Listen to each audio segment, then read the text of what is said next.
வணக்கம். இலக்கிய வட்டம் இன்று நடத்துகின்ற 490வது கூட்டத்திலே கவிஞர் தமிழின் ஒளி நூற்றாண்டு விழாவிலே பங்கேற்பதற்கு கிடைத்த பெரும் பாக்கியம் என்று கருதுகிறேன். இங்கே நம்முடைய கவிஞர் தமிழ் ஒளியுடைய நூற்றாண்டு விழாவை பற்றி வாழ்த்துரை வழங்க வேண்டும் என்கிற அந்த நிகழ்ச்சியிலே பொதுவாக நம்முடைய கவிஞர் இளமாறன் அவர்கள் தன்னுடைய வரவேற்புரையிலே கவிஞர் தமிழ் ஒளி மறக்கப்பட்டவர் மறைக்கப்பட்டவர் என்கிற வார்த்தையை பயன்படுத்தினார். உண்மையிலேயே ஒரு நிகழ்வு நடக்கும் பொழுதுதான் அந்த கவிஞரை பற்றி தேடுதல் கிடைக்கிறது. நான் தொழில்நுட்ப கல்லூரியில பேராசிரியர் இருந்தாலும் கூட திடீரென்று அழைத்த அழைப்பிலே அந்த கவிஞர் தமிழ் ஒளியை தேடுகின்ற போது பல்வேறு செய்திகள் நிகழ்வுகள் இந்த இலக்கிய வட்டத்திற்கு எப்படி வந்தேன் என்ற வரலாற்றை சொன்னார்கள். கவிஞர் சன்னை வேலவனை அழைத்துக் கொண்டு இலக்கிய வட்டத்திற்கு வருவேன். வருகின்ற போது இங்கே இருக்கிற தமிழ் அறிஞர்கள் எல்லாம் பழக்கமானார்கள். இடையிலே அவர் மறைந்தார் என்றாலும் கூட தொடர்ந்து இந்த நிகழ்வுக்கு வருகின்ற பணியை நான் செய்து கொண்டிருக்கிறேன். இங்கே தலைமை ஏற்றுக்கிற வழக்கறிஞர் சிகரம் செந்தில்நாதன் அவர்களை பற்றி மிக விரிவாக கவிஞரை பற்றி அறிந்த மூத்தவர் என்கிற வரலாற்றை சொன்னார்கள். தமிழே அகரத்தில் தொடங்கிய அந்த தமிழை சிகரத்தில் உச்சியிலே கொண்டு சேர்க்கின்ற பணியை நம்முடைய வழக்கறிஞர் இங்கே பேசவிருக்கிறார். கவிஞர் இராதே முத்து அவர்கள் செயலாளர் கவிஞர் தமிழொலி நூற்றாண்டு விழாக்குழு. பொதுவாக கவிஞர் தமிழ் ஒளி அவர்கள் 1924 பிறந்தார். இன்றைக்கு 2024 நூற்றாண்டு விழா கொண்டாடுகிறோம். இப்படி இந்த விழா கொண்டாடும் பொழுது அவர் பிறந்த ஊர் பிறந்த நாள் ஒரு பக்கம் இருந்தாலும் திரு சஞ்சீவி அவர்கள்தான் தமிழ் ஒளியின் கவிதைகளை தேடி திரட்டி பதிப்பிக்க தொடங்கினார். மு வரதராசனார், பன்மொழி புலவர் அப்பாத்துரையார் போன்ற தமிழ் அறிஞர்களிடம் அந்த நூல்களுக்கு முன்னுரை பெற்று கவிஞரின் புலமையை வெளிச்சத்திற்கு கொண்டு வந்தார். யார்? சஞ்சீவி. இங்கே இலக்கிய வட்டம் சார்பாக தமிழுக்கு தொண்டாற்றிய பழம்பெரும் கவிஞர்களை அறிஞர்களை தமிழுக்காக உழைத்தவர்களை தேடி தேடி அதிலே இந்த இலக்கிய வட்டத்தினுடைய தலைப்பாக்கி இப்படி ஒரு நிகழ்வை நடத்துகிற பெருமை நம்முடைய பேராசிரியர் பேக்கி பிரபாகரன் சாரும். இவர் இந்த நிகழ்ச்சியை நடக்கவில்லை என்றால் தமிழை பற்றி பெரும்பாலான ஆட்களுக்கு தெரிவதற்கு வாய்ப்பில்லை. வஉசி பற்றி சொன்னார்கள். ஒரு கூட்டத்திலே வஉசி பற்றி பேசும் பொழுது நான் தன்னுடைய சொத்தை இழந்து கப்பலை ஓட்டி பெரிய பணக்காரர் அந்த வஉசி போராட்டத்திலே 40 ஆண்டு சிறைவாசத்திலே செல்லும் பொழுது லட்சக்கணக்கான மக்கள் வழி அனுப்பி வைத்த வரலாறு அறிந்தேன். சிறைவாசம் முடிந்து வரவேற்கும் பொழுது அதுதான் தமிழ்நாட்டுடைய தலையெழுத்து. வரவேற்க ஒரே ஒரு கவிஞர் நம்ம வத்தல் கொண்டு சேர்ந்த ஒருவர் தான் வரவேற்றார் என்றால் தமிழுக்கு, தமிழ்நாட்டுக்கு, இந்தியாவுக்கு உழைத்தவர்களுடைய பெருமையை நாம் இந்த இலக்கிய வட்டத்தின் மூலம் கொண்டு வருகிறார். கடைசி காலத்தில் வஉசி அவர்கள் சென்னை மாநகரத்திலே, மயிலாப்பூரிலே, பெரம்பூரிலே மண்ணெண்ணெய் வண்டி தள்ளி வாழ்க்கையை ஒட்டினார் என்பது கடந்த கால உண்மையான வரலாறு. ஆக தமிழுக்காக உழைத்தவர்களை எல்லாம் இந்த சிறப்பு சேர்க்கின்ற வகையிலே அவர் கூட்டத்திற்கு வந்தவர்கள் ஒரு சில குறிப்புகளையாவது நீங்கள் அறிந்து கொள்ள வேண்டும் என்கிற ஒரு அக்கறையோடு ஒரு சில குறிப்புகளை நான் வழங்குகிறேன். கவிஞர் தமிழனுடைய இயற்பெயர் விஜயரங்கம். அதனால்தான் இந்த அரங்கத்திற்கு நான் விஜயம் செய்ய இருக்கிறேன். விஜயரங்கம் 1924 செப்டம்பர் 21 பிறந்தவர். 1965 மார்ச் 29 மறைந்தார். 65 போது தமிழ்நாட்டிலே இந்து எதிர்ப்பு கோலோச்சிய காலம். அவர் வாழ்ந்தது மொத்தம் 41 ஆண்டுகள் தான். 41 ஆண்டுகளிலே கவிதையை படைத்தார். குறிப்பாக பாரதியாருடைய வழித்தோன்றலாக பாரதிதாசனின் மாணவராக விளங்கினார். கவிதைகளை படைத்தார். கவிதைகள் மட்டுமல்லாது கதைகள், கட்டுரைகள், இலக்கிய திறனாய்வுகள், மேடை நாடகங்கள், குழந்தை பார்வைகள் என பல பல இயற்றியவர். நிறைபெற்ற சிலை, வீராயி, மேதின ரோஜா ஆகிய 3 காவியங்களும் தலித்து மக்களுக்காக இழைக்கப்படும் கொடுமைகளை, தலித்து மக்களின் விடுதலை, அவர்களின் முன்னேற்றம் ஆகியவற்றை விவரிக்கின்றன.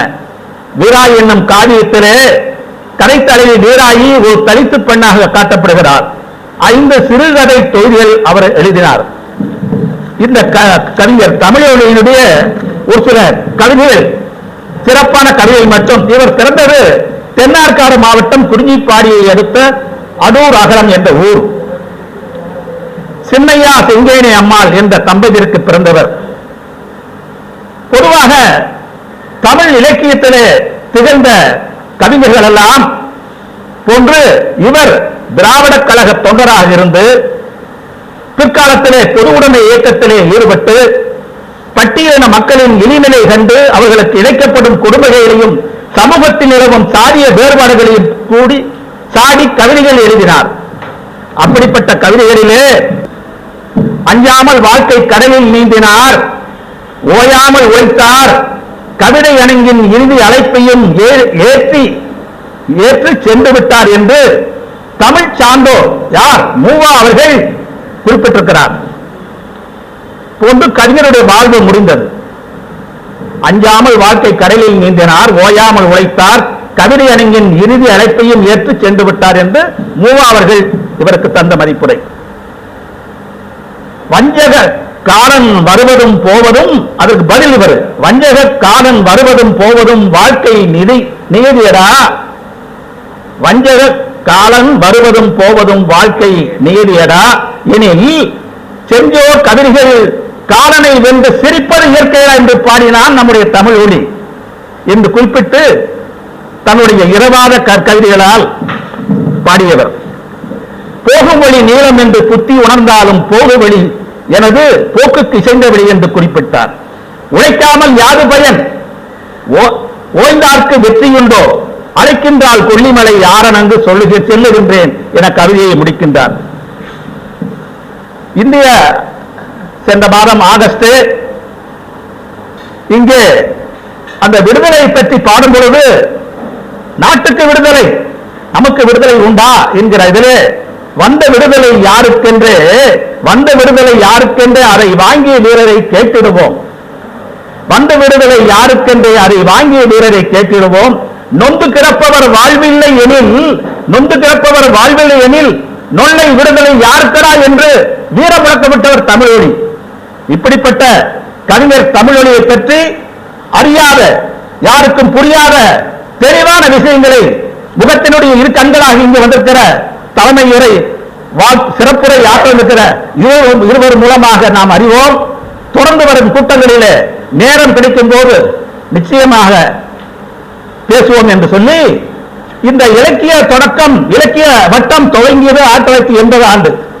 அன்றுதான் என்னுடைய வாழ்க்கை திருமணம் தொடக்கம். 80 தொடங்கியது. 80 தொடங்கிய இலக்கிய இடத்தில் பேசுகிறேன் என்றால் சாதாரண விஷயம் இல்லை. இன்றைக்கு என்னுடைய மகன் கனடாவில் இருக்கிறான். அப்பாவுக்கு வாழ்த்து செய்ய சொன்னான். அப்பொழுது திருமண யாம் வந்தது. பார்த்தேன் 80 என்று.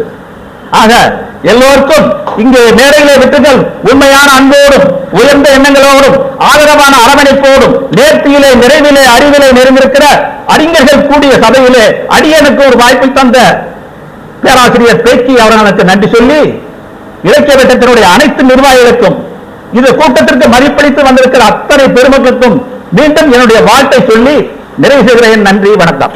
அனைவருக்கும் வணக்கம். மொழி வாழ்க, இனம் வாழ்க, தாய்மொழி தமிழ் வாழ்க, தமிழர் இனம் வாழ்க. தலைவர் குரு வணக்கம் சொல்லணும் எப்பொழுதும். குருநாதன் முனைவர் இளமாறன் திருநாமம் போற்றி தொடங்குகிறேன். வணக்கம். வழக்கமா பல ஆண்டு காலமாக, எனக்கு தெரிந்து பல ஆண்டு காலமாக பாடி வருகின்ற பாடல் இன்னும் தமிழகம் திருந்தவில்லை, தமிழர்கள் திருந்தவில்லை, ஆங்கில மோகம் கொண்டு அலைகிறார்கள். அதற்காக நான் எழுதி பாடுகின்ற பாடல் ஏற்கனவே கேட்டவர்களுக்கு புளித்து போயிருக்கும். இருந்தாலும் தமிழர்கள் நம்முடைய ஆங்கிலத்திற்கு கொடுக்கின்ற மரியாதை தமிழுக்கு கொடுப்பதில்லை. மற்ற மொழியினர் ஒருவர் சந்திக்கும் பொழுது அவருடைய தாய்மொழியிலே பேசும்போது நாம் மட்டும் ஆங்கிலத்திலே பேசுவதை வழக்கமாக கொண்டிருக்கிறோம். அதற்காக இந்த பாடல். ஆங்கிலம் நிற்கிறதா, அருந்தமிழ் கசக்கிறதா, தாய்மொழி மறந்தாயே தமிழனே, தாய்மொழி மறந்தாயே தமிழனே, உன் தன் மானம் இழந்தாயே தமிழனே. ஆங்கிலம் இனிக்கிறதா, அருந்தமிழ் கசக்கிறதா. ஆலயத்தில் வடமொழியா, அடித்தளத்தில் தமிழ் மொழியா, திருவிளக்கை அணைத்து விட்டாய் தமிழனே, திருவிளக்கை அணைத்து விட்டாய் தமிழனே, தமிழை திருவிளக்காய் நினைத்து விட்டாய் தமிழனே. பித்தளையை தங்கம் என்றாய், பெற்றவளை மம்மி என்றாய், சித்தம் கலங்கி போனாயே தமிழனே, இனம் சீரழிவதை பாராயோ தமிழனே. ஆங்கிலம் இனிக்கிறதா, அருந்தமிழ் கசக்கிறதா. மடல் இல்லாமல் வாழை இல்லை, மலர் இல்லாமல் மாலை இல்லை, கடல் இல்லாமல் அலையும் இல்லை தமிழனே, கடல் இல்லாமல் அலையும் இல்லை தமிழனே. செந்தமிழ் இல்லாத தமிழகமா தமிழனே, தமிழ் இல்லாத தமிழகமா தமிழனே. நடிகனையே தெய்வம் என்றாய், நடிகையர்க்கு கோயில் கண்டாய், பிடிவு காலம் வாராதோ தமிழனே, விடிவு காலம் வாராதோ தமிழனே. நல்ல முடிவெடுக்கும் நேரம் இதே தமிழனே. ஆங்கிலம் இனிக்கிறதா, அருந்தமிழ் கசக்கிறதா, ஆங்கிலம் இனிக்கிறதா, அருந்தமிழ் கசக்கிறதா. தாய்மொழி மறந்தாயே தமிழனே, உந்தன் மானம் இழந்தாயே தமிழனே, உந்தன் மானம் இழந்தாயே தமிழனே. மறந்த இந்த அழகிய தமிழ்நாட்டில் தமிழை நம்ம மறந்துவிட்டோம் ரொம்ப மிகவும் எடுப்பாக எடுத்து கூறினீர்கள். மிகவும் நன்றி. தமிழை இப்படியெல்லாம் வளர்த்தாங்க தமிழ் வளர்வதற்கு நம்ம வளர்ப்பதற்கு யோசிக்க வேண்டியதா இருக்கு. உங்களுடைய தொண்டு மிகவும் பாராட்டத்தக்க தொண்டையா. உங்களுடைய தொண்டுக்காகவே எங்களை சிறப்பாக உங்களை வளர்க்கிறோம்.